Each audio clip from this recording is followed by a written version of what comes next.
been working with us through this crisis. It's a pleasure to be at Roswell. Dr. Candace Johnson, thank you very much for the hospitality. I was thinking about our trip to Cuba and your great accomplishment. It was fun. It was fun. And it was productive. And it's always a pleasure to be with my friend, my partners, the great mayor of the city of Buffalo, Byron Brown, and the great county executive of Erie County, Mark Polenkars. Thank you for everything you've been doing to get us through this. I'm pleased to report that I took a COVID test yesterday, and I am negative from that test. So that is good news. You take one of those tests, it's very easy. I showed people how easy it was yesterday. And when you find out you're negative, it's actually a nice sense of relief. I didn't have any symptoms or anything, but you know, you don't need to have symptoms, and you can have the COVID virus. So you take the test, they tell you you're negative, 24 to 48 hours, and it is peace of mind. There's no reason why people shouldn't be getting testing. We actually have now more testing capacity than we are using at many of our sites. And we've expanded the number of people who are eligible for testing. Anyone who has any symptom for a COVID virus. Any symptom includes basically the symptoms you would have if you had the flu. Same symptoms. If you have any symptoms, get a test. Get a test. Protects you, protects your family, protects your colleagues, so get a test. If you were exposed to a person who you find out is positive for COVID, get a test. Get a test. Takes 30 seconds. We have 700 locations across the state. So there's no reason why you shouldn't do it. You go right to the web. It shows you right where the location is. You can sign up and go. Let's give you some facts on today.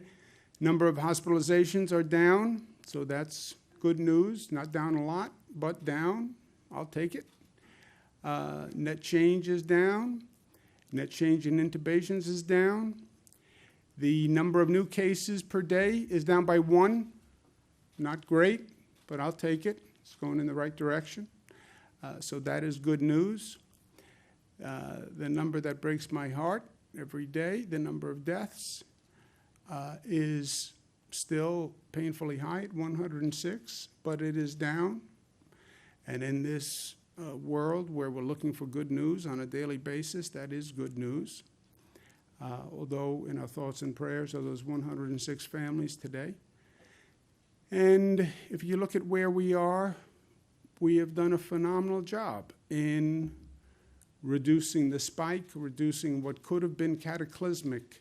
You see that incline on that curve. No one could tell you when we were in the midst of that incline where it would stop or if it would stop. There was no global expert who said, if you do this, if you close this and close this and close this, then we can tell you with certainty it will stop the spread of the virus. Nobody said that. All they could say was, do your best, try to close everything down, and then hope for the best. And New Yorkers responded. We had the highest number of cases in the country. New Yorkers responded with great unity and great discipline, and that's why that curve turned. We hit the apex, and we're on the way down. You also see how slow the way down is. That's why all the experts always say, be careful of the spike, because it's a long time coming down from the spike. You want to avoid the spike because you can't reverse it in a matter of days. It takes a long time to get those numbers back down. And this is with everything we did and with all the loss and pain we suffered. This is how long it took to get those numbers down. We now have a top priority, which we have from day one, which is our nursing homes. We were introduced to this virus in Seattle, Washington, where it attacked a nursing home.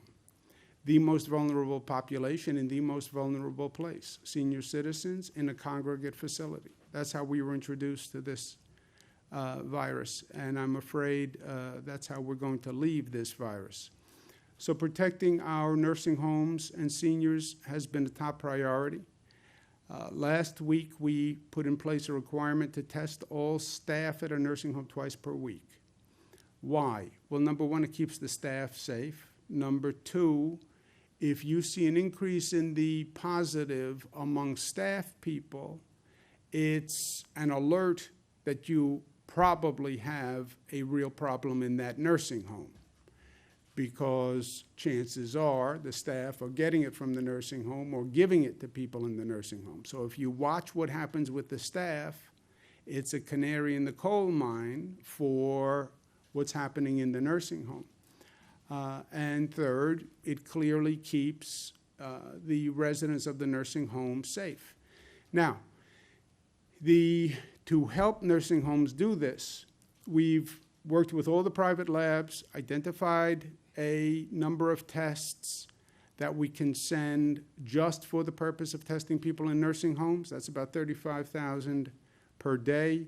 We're sending 320,000 test kits to the nursing homes today to help them do this. With everything we're doing, I know the nursing homes operators are not happy about this. I get it. It's very hard to administer. The staff all have to be tested twice a week. Okay, we're giving test kits.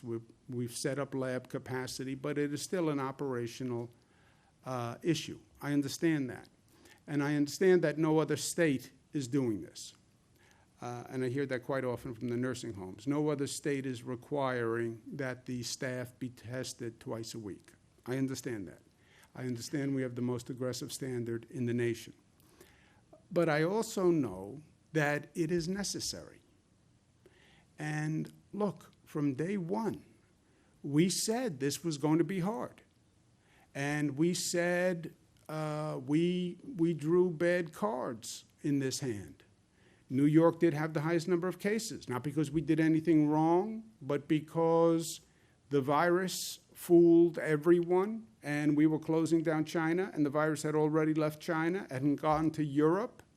And by the time we closed Europe, 3 million Europeans had come from Europe and landed in New York airports. And that was happening, and we didn't know. Closed China was already gone by the time we closed China. And it had left Europe by the time we closed Europe. That's why New York had that cluster. Those flights from Europe come here. They land in JFK, they land in Newark, people take connecting flights, they're coming here. So that brought the virus here. That's why we have the numbers we have. Okay, but we said we're going to do what we have to do, and we're going to do what we have to do to protect the lives of New Yorkers. Who's in a nursing home? This is your mother, this is your father, your sister, your brother. This is our family who are in nursing homes. That's who they are.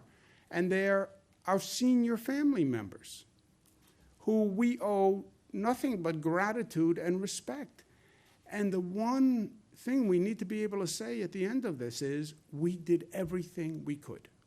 We did everything we could. 106 people died. How do you live with that? How do you sleep with that? Because we did everything we could.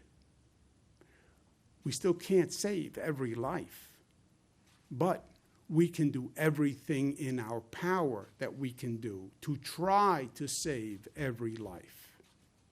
And that's why I'm comfortable with what we're doing on nursing homes. I know it's hard, and I thank them. On reopening overall, we're opening regions that have hit the data points, hit the metrics. Western New York has one metric that they have to hit, which is the number of tracers. They need 521 tracers. They've identified 525. Great piece of work that they did over the weekend. I want to thank the mayor. I want to thank the county executive, all the regional officials who found people to serve as tracers. They're going to be trained tomorrow, and that means all the metrics will be hit, and Western New York will open tomorrow. So that's exciting. And it's been a long, painful period, but we start to reopen tomorrow. New York State Department of Health is also granting a waiver to restart elective procedures for ECMC. We want to make sure hospitals are in a position to provide care for people who need it. So this is a good step. I also have been encouraging major sports teams to plan reopenings without fans, but the games could be televised. New York State will help those major sports franchises to do just that. Hockey, basketball, baseball, football, whoever can reopen, we're a ready, willing, and able partner. Personal disclosure, I want to watch the Buffalo Bills, but I'm still objective. I'm acting as governor. There's no personal agenda here. Yes, I do want to watch the Bills, but that is not subverting my role as governor. I think this is in the best interest of all the people and in the best interest of the state of New York, even though I do have a coincident personal agenda because I want to watch the Bills, but they are separate agendas. At least someone say I have a conflict of interest. I want to disclose it. Judges and staff will be returning to courthouses in the 30 upstate counties that are open this week. What will reopening mean? Right, that's a big topic of discussion now. What does reopening mean? This is not a subject that is a political subject or where political opinions really matter. I don't care if you're a Democrat, Republican, Libertarian, Independent. I don't care. I don't care. This is not a political exercise that we are going through.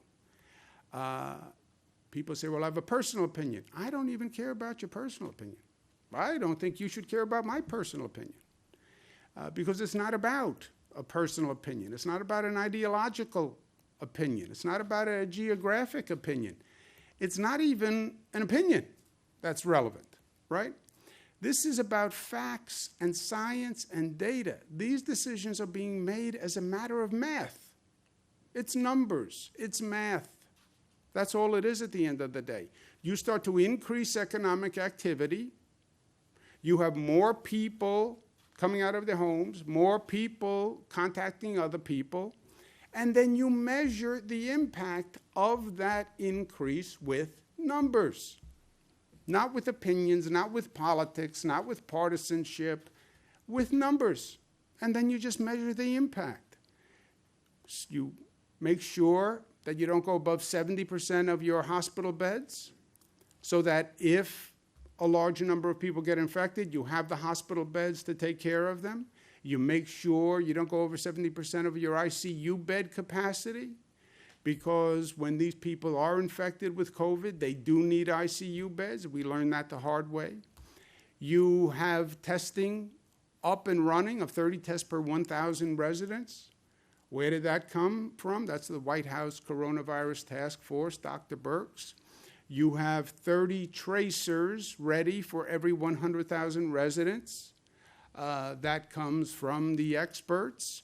And then you watch the infection rate. And you make sure that you don't get near 1.1 on the infection rate. It's math. And there's a liberation in that. At a time of such division and politics and elections and all this garbage, this is an exercise in science and math. And it's data that we can all share and we can all participate in. I encourage people to go look at the data and look at what's happening in your region, because that's how we're going to get through this, on the numbers, on the math, on the facts.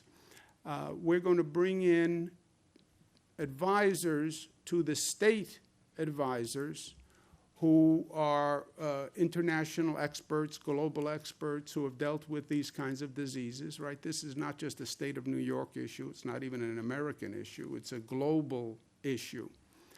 And I want to make sure we have people reviewing and then reviewing the reviewers, and then as many opinions of experts that we can get are the best path forward. Dr. Osterholm is a nationwide expert in this field.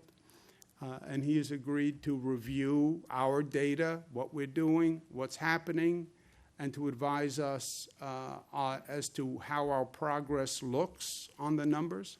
I want to thank him very much. We also have Dr. Samir Bhatt, senior lecturer at Imperial College, who is agreed to serve as an advisor to the state of New York. Dr. Bhatt is the senior lecturer in geostatistics at the Imperial College in London. Geostatistics is not my field of endeavor.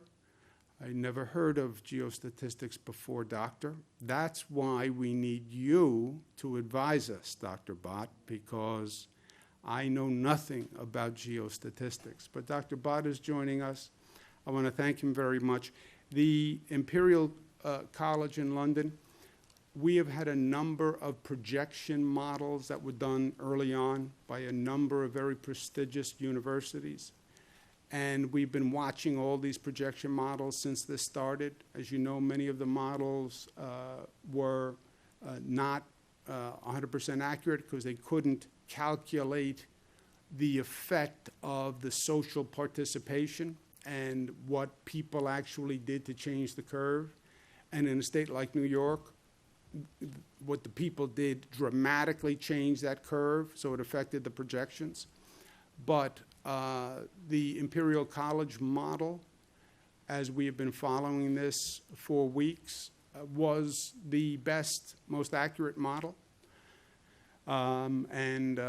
Therefore, I think Dr. Bhatt deserves all our thanks because they really helped us all through this to date. And I want to thank him very much for taking the time to advise us, not just on how we constructed our model to date, but what happens going forward as we increase the economic activity and we start to see numbers change.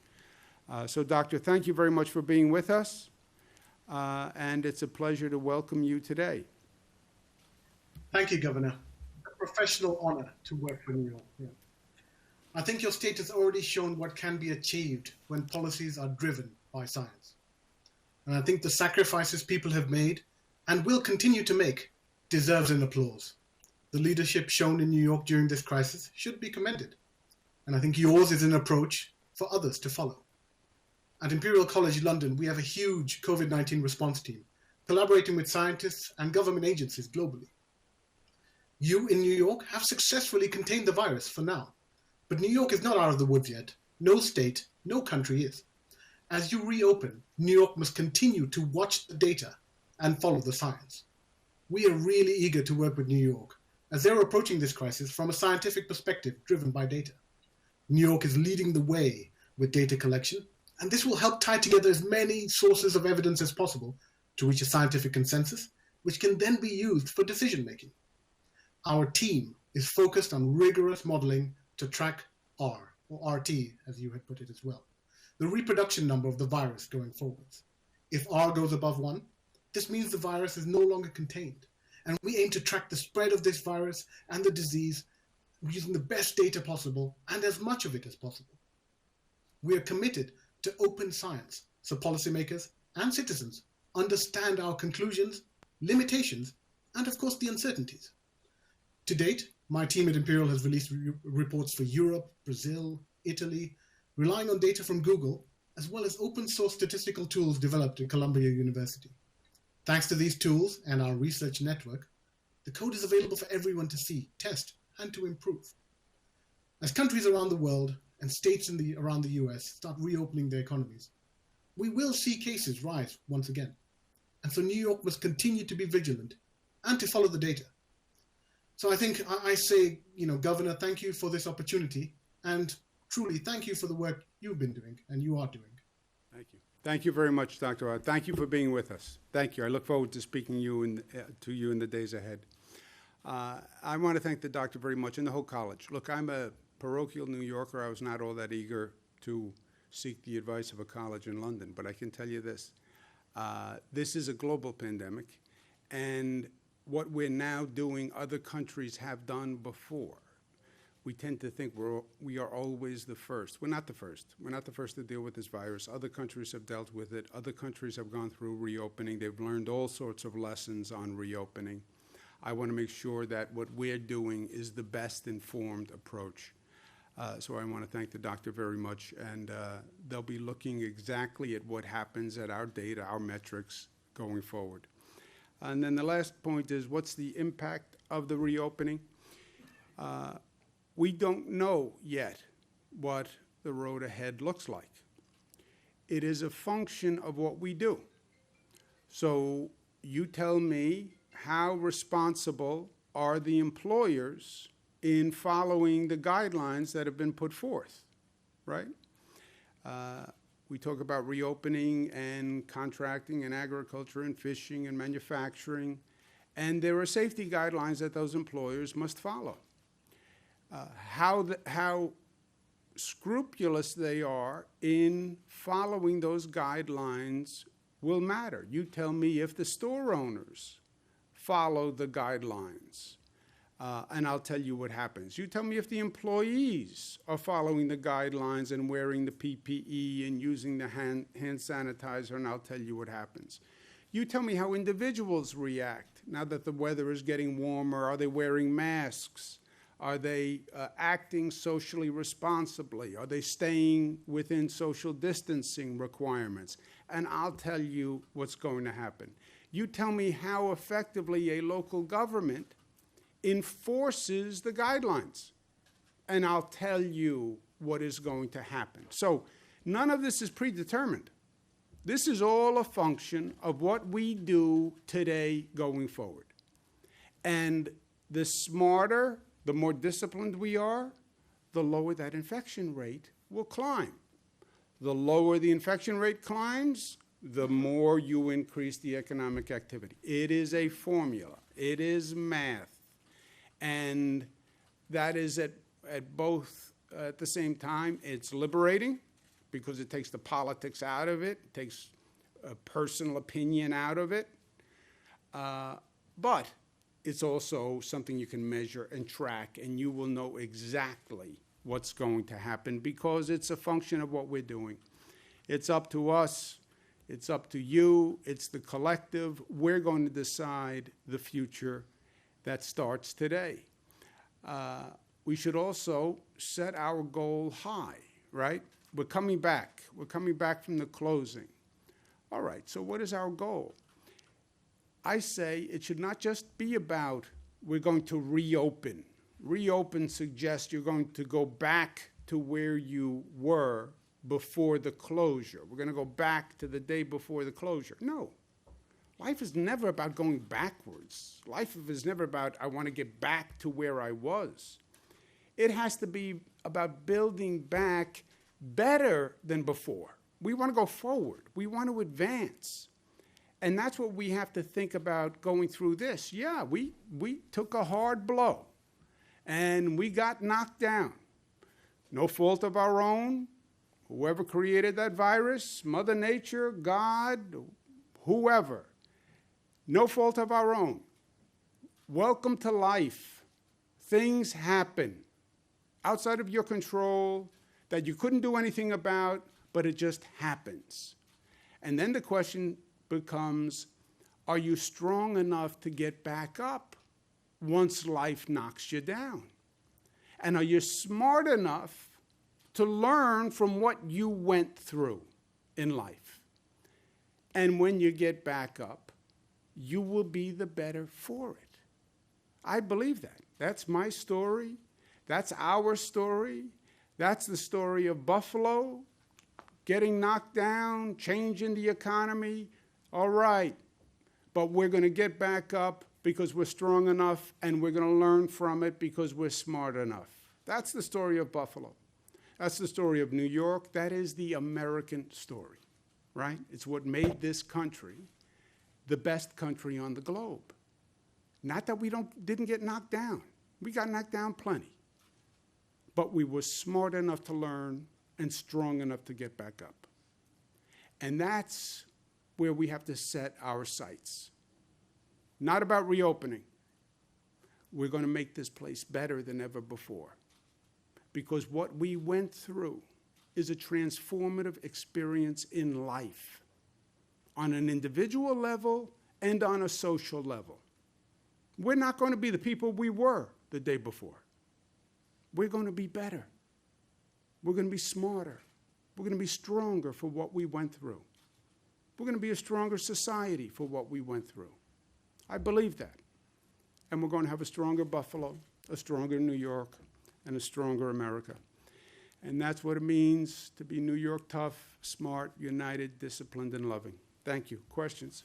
Governor, it appears, if I understand the numbers right, that the state reset some of the metrics to make Western New York eligible to reopen. That's the way it looks, at least. Can you explain that or clarify that, specifically hospitalizations and hospital deaths? The hospitalizations and hospital deaths are on a 3-day rolling average. So you have to compute it from a 3-day average. And that's what we've been doing. And then you pick a date, and it's 3 days from there. I don't know anything beyond that. No, that's correct. It was the net change in the daily spike in cases couldn't exceed 15 hospitalizations or 5 deaths over a 3-day rolling average, or the 14-day straight decline. It was always either or. So in this instance for Western New York, it's on that rolling average, and the rolling average of the last 3 days. The hospitalizations is actually -6 on the 3-day rolling average, and the deaths is 2. So it falls under. Sorry, Melissa, the website though notes it's the maximum of that 3-day rolling average, which It's would be over. $28. It's over the course of the 3-day rolling average, and it's the last 3 days. 3-day rolling average is just that. Take the last 3 days and average it. There is a large contingent of New Yorkers frustrated with your comments yesterday about unemployment. You said yesterday that the majority of the backlog had been cleared. Thousands of New Yorkers say they filed in March, they haven't heard, they have recertified every week, they have no money, and they can't get through the state still. Have you heard from those people, and what is your message to them? Commissioner Reardon's going to be doing a call today to speak to that directly, but as of this morning, we've now given out $9.2 billion to 2 million New Yorkers. That's not to say that everybody has been paid. As I said, there's 3 major categories that are left outstanding for anyone beyond the 3-week backlog, and that is either hasn't certified partial information. A lot of those people fit into the partial information category where either a social security number is wrong or one of the pieces of information that the Fed's mandate has not been turned in or has not been verified, or suspected fraud. And we actually have Department of Labor specialists that are actively not just waiting for people to fix those issues, but reaching out to those people directly to try to rectify them. That doesn't mean every single person has been cleared from the backlog. It's the majority of the people have been cleared from the backlog, and the fact that now 2 million New Yorkers have been paid, and it aligns with the number of New Yorkers who have filed. We're getting very, very close. So for the people who are outstanding, that is now the exception, not the rule, and DOL is working round the clock to address those issues. And Commissioner Reardon will be speaking again exclusively in a call today just to answer questions on this. You won't say how big the backlog is. How She big will is the today. backlog? She will today. She's going to address it today. Yeah, but also let's remember the context. You know, people are angry here, people are angry here. People are angry everywhere right now with good reason. Here's the needle you have to thread, right? We have an unprecedented number of unemployment claims. It has overwhelmed every state in the United States of America. I talk to governors all day long. Everyone is dealing with this. Federal government just passes a new law a couple of weeks ago, changes all the rules. All the states have to change the program to fit the new rule. And you're getting literally millions of calls where you got thousands of calls previously. Come up with a better system, a better website, more phones. We have 3,000 employees on phones and the website. Get the money out the door, get the money out the door, get that money out the door. Then you have another pressure, which is, hey, this is taxpayer money. Make sure there's no fraud. I hope you're not giving out money to somebody who doesn't qualify. I hope you're meeting every federal test. All that 476 criteria, I hope you're checking every box. And now you're getting fraud alerts. We think people are defrauding the unemployment system. We think there may be widespread computer cyber fraud where these people don't even exist. And it's a fraud scheme all done on a computer because you're not seeing people anymore, right? There's no person who walks in the door. It's all on the other side of a computer, and you're giving out billions of dollars in this country. So be careful that you're not being subject to some kind of computer fraud and you're responding to Susie Smith, but there is no Susie Smith. Susie Smith is really a computer terminal in some other country. So, right? Because I guarantee you, a few weeks from now, I'm going to be at a press conference like this, and someone's going to say people are really angry that you gave out a lot of money and the people didn't exist and they were just computer scam artists, and how did you not know? So, Governor, a local law firm has filed a suit in federal court against you and against the Attorney General. In its claim, the order is to force people to work off-site. They call it an abuse of power. Have you had a chance to review this lawsuit? And we're eager for your opinion if you have. I have not seen the lawsuit or heard about it. The theory is it's wrong to ask people to work off-site? They complain that by forcing some of their employees to go home to work off-site, they're calling it an abuse of power by the state. Yeah, I don't know, yeah. Look, a lot of people say a lot of things, right? That falls in that category of a lot of people say a lot of things. Governor, today's Victoria Day, which normally in Niagara Falls, all the hotels would be full, the Miss boats would be jam-packed, and I think the Lieutenant Governor last week heard her earful from the tourism folks.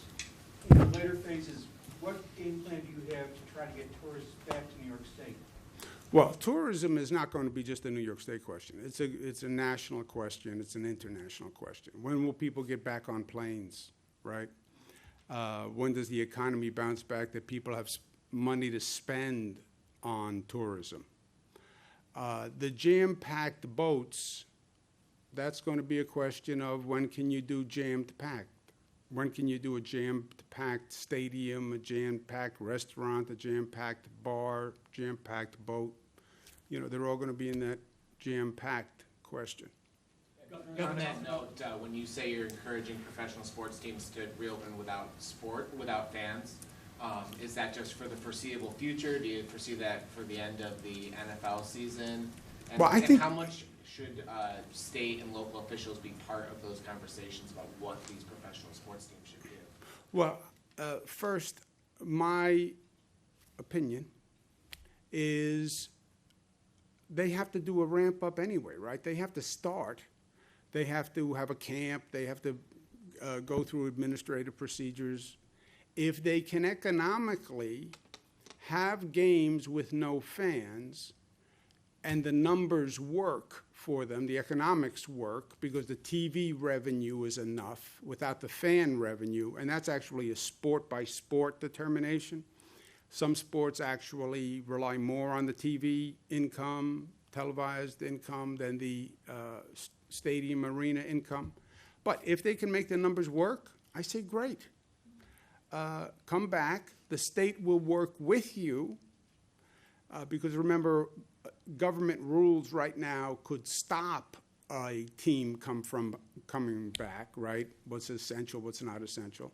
So I'm saying the state will work with them to come back. They have to make their own economic decision whether that economic model works for them. Can you do hockey without fans? Can you do baseball without fans? Can you do football without fans? They have to make that decision. But any way we can help, we would help. And then they'll be up and running. And then when we can fill a stadium again, we can fill a stadium. But why wait until you can fill a stadium before you start to bring the team back? And if you can televise it in the meantime, great. I mean, it's not as good as going to a game or, you know, going to a bar and watching the game. But people who are at home, if you had the chance to watch sports, you know, I'm watching the reruns right now of the old classic games, and that's fun. But I'd rather watch current sports on TV if it works. Governor, what about houses of worship, libraries, things Same like that? thing. What's the schedule, for them? There's a lot of clamoring about, Yeah. especially worship. Yeah, it's the same thing. It's all, jammed boats, jammed temple, jammed churches, anywhere where you have the concentration and the density, the gatherings, that is the issue. The gathering is the issue. Remember what we learned, right? We've made mistakes, so let's not make the same mistakes twice. We had the first hotspot in the United States. The first, they called it a hotspot, before it was even called a hotspot. The first super spreader, before they even called them super spreaders, was New Rochelle, Westchester. How New Rochelle, Westchester?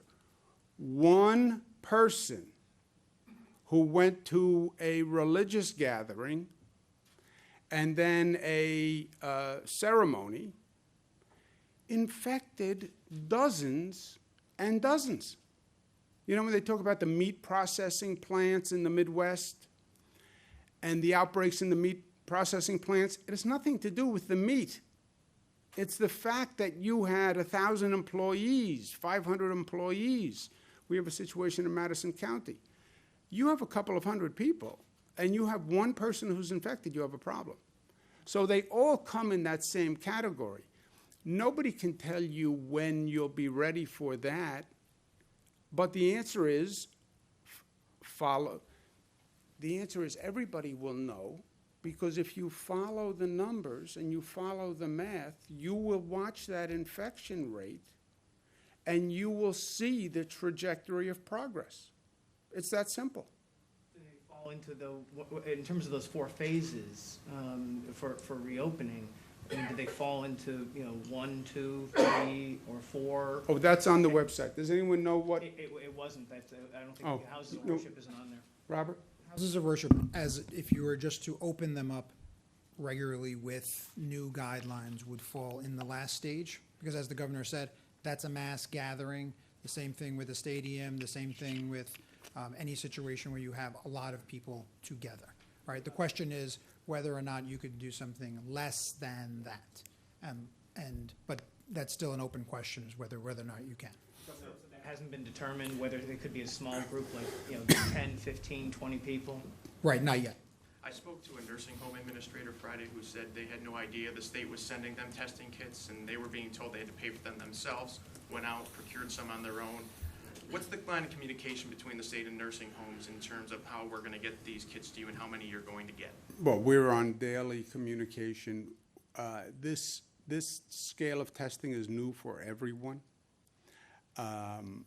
Everyone is trying to figure out how to get tests, how to buy tests, how to get the testing kits, how to get the testing machines. Hospitals are doing that, labs are doing that, nursing homes are doing that, employers are doing that.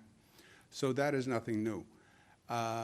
We just worked very hard over the weekend, secured testing capacity from the labs, private labs, that will be set aside for nursing homes, and testing kits that we can procure and send to nursing homes to help them.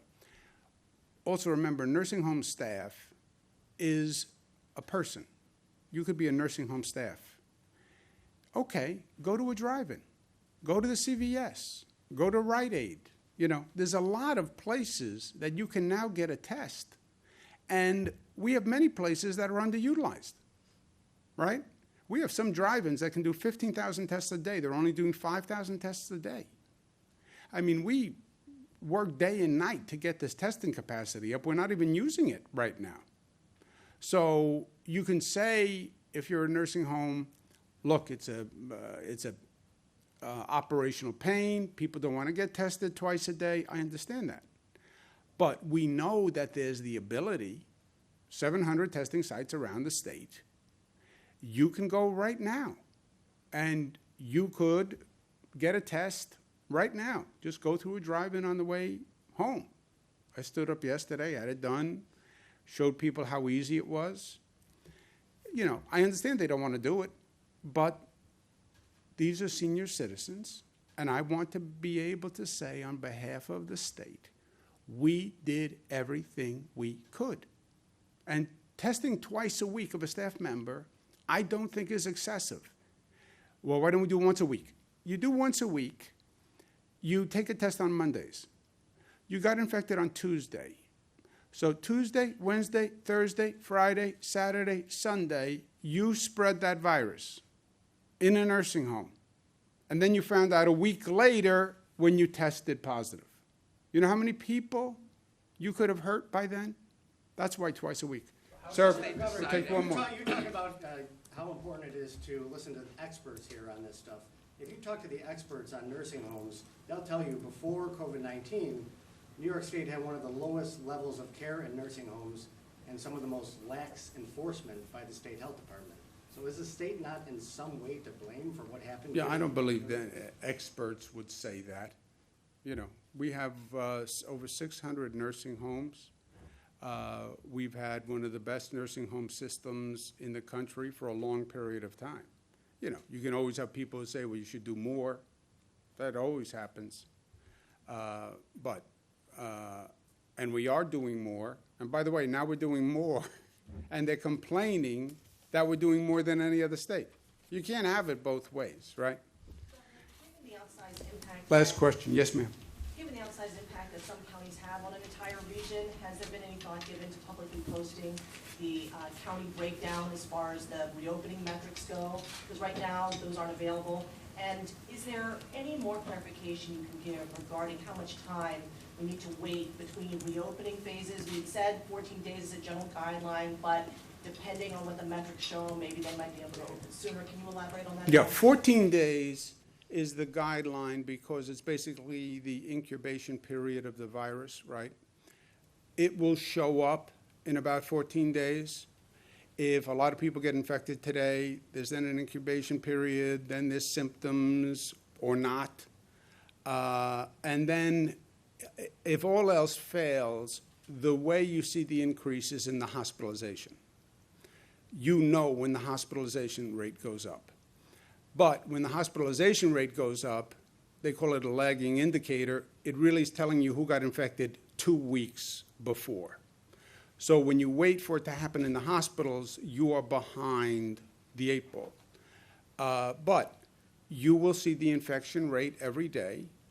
If the economic activity is increasing, but the infection rate isn't, and the hospitalization rate isn't, and the testing rate isn't, and the antibody rate isn't, then you could say we can get a little more aggressive and increase the rate faster.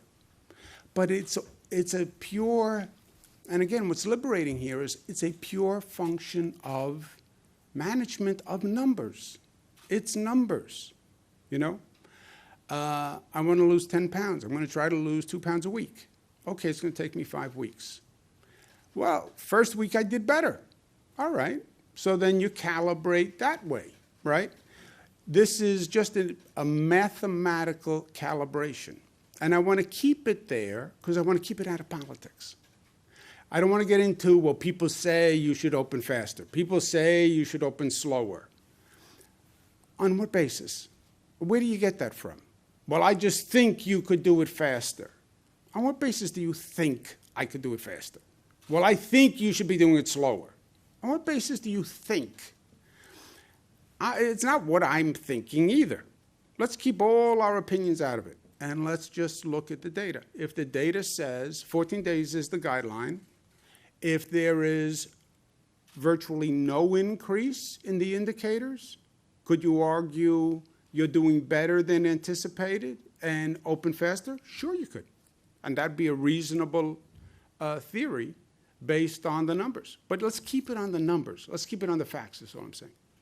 County breakdown, posting the county breakdown? When you break down the numbers too far, I don't know how reliable they are. Remember, this whole system that we're now putting online, this has all been developed in the last 2 months. None of this existed. All this daily reporting by hospitals, reporting by nursing homes, reporting by testing sites. So the fear is if you get too granular in the numbers and the numbers get too small, I wouldn't really feel comfortable in their accuracy when you start disaggregating them. But that is not my field. That's geostatistics, which I never even took. So I just want to make sure, well, that assumes that the county data is reliable on a daily basis. And as someone who knows what many of these counties are doing and how they're struggling, I wouldn't put it up and say it is reliable and I would count on any given day. That's why I say on all these numbers from day one, don't take any of these day-to-day numbers as gospel, because this is just a reporting system that is still being developed. So take them all with a grain of salt. Last question. Really watch, once things reopen, you talk about the individual responsibility, the store shop owner, the bigger businesses. Is someone going to come in and be that kind of watchdog to see that some of these precautions are being taken? Because I think there's kind of a level of different precautions that some people think are they're supposed to take and others aren't taking. And who's going to police whether face masks are being worn in hair salons? Who's going to watch out for that? Well, first, the guidelines are the guidelines. The rules are very specific. They're online. It says exactly what an employer needs to do, an employee needs to do, what curbside pickup is, that an individual should social distance less than 6 feet, an individual should wear a mask when they're not in a position to socially distance or may not socially distance. So the rules are clear, I think. Enforcement compliance is done by the local governments. And we have talked about that a number of times. You have public health people who will be doing the enforcement. Some localities use police to do the enforcement. That's up to the local governments. And also, I believe New Yorkers should enforce it. You know, New Yorkers should enforce it, because this is all about us. This is not really a government function. This is about people working together to achieve a greater goal. You know, I wear a mask to protect you. You wear a mask to protect me. It's my respect for you. It's your respect for me. How these rules are complied with, if they're not complied with, more people will get infected, the infection rate will go up, and then you'll see a necessary reduction in activity, which hurts everyone. So that's, you know, that's how we do it. Get really last question. Chris's metrics question from earlier, because why I think it's important, based on what I understand, is that the state moved the date for that spikes from basically the beginning of the outbreak to May 15th. Based on what I've been reading, that changes the date that Western New York would have qualified by at least 10 days, that we were still at least 10 days off. So can you give a little clarification as to what exactly did move and how much that changed when this region qualified for phase one? Yeah, I don't know anything more than I told you. A 3-day rolling average is a 3-day rolling average going back 3 days from today, right? That's a 3-day rolling average. Yep. And we have numbers for what that 3-day rolling average must be. So today's Monday, Sunday, Saturday, Friday, that's the 3-day rolling average. It's based on the last 3 days, and what we've been very clear on was that once we hit May 15th, as soon as a region met the benchmarks, they could enter phase one. So the time reset on May 15th, which was the end of the pause. The last 3 days, Western New York met the benchmarks. The numbers that I gave you, the -6 on the hospitalizations and the 2 on the deaths for the 3-day rolling average, which allowed them to enter phase one. The New York Forward Book note says that number can never exceed 15 or 5 respectively, so I think that's where the confusion is. I don't know, you're above my pay grade. It's on the net change in daily spike. It's not exceeding at all, like not from a baseline of 0. It's the -6 in hospitalizations and the 2 in deaths. How did we get so many contact tracers? Yesterday, the governor said we were 352 short. Great work of our county executives. They County- identified the bodies within the counties. County executive, city, you came up with contact tracers, scrambled.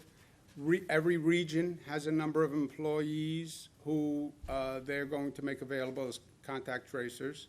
Any other area, LG? There are individuals from the various counties participating, people who work in county public health departments, county social services. Even in Niagara County, we have 50 sheriffs that have been identified. So we've really enlisted the public servants from the 5-county region. They have stepped up. They've been participating from the very beginning. They take a 4-hour training course, and they'll be ready to launch tonight. You too can be a tracer. Constitutionality. It's a great second job. Constitutionality question. Thank you Governor. very much. Thank you, thank you. Thank you. Governor, on Thank you. constitutionality, do you think that, are you concerned about whether there could be lawsuits or anything against